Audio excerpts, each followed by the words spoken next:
Edu, é importante deixar claro, né, que a Ponte é vice-líder da competição, uma vitória importantíssima, mas realmente o futebol, a Ponte ficou devendo muito, principalmente no primeiro tempo, né? Não jogou absolutamente nada.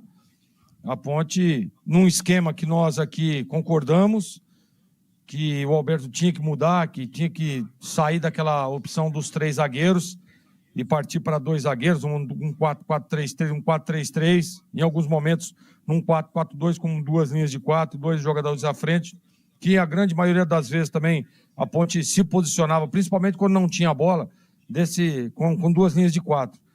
Mas assim, Edu, é a Série C, né? Série C é complicada, é complexa, é difícil, é complicado. Você vê esse time do Tombense aí, é um time que tá lá embaixo na tabela, mas aí, ó, dificulta, né? Atrapalha, e aí o que vale, sem dúvida nenhuma, é a bola na rede, é os 3 pontos. Nós estamos aqui para analisar a performance? Claro que nós estamos. Agora, o Bolis traz um dado que é importante, né? A Ponte faz 23, né, Edu? 23? Isso, 23. 23 pontos. Assim, está muito próxima já de decretar sua classificação, que é o primeiro objetivo. Ah, mas aí, com essa performance na classificação, nas 2 chaves de 4, aí tem que jogar mais que isso. Tá, mas isso aí todo mundo sabe.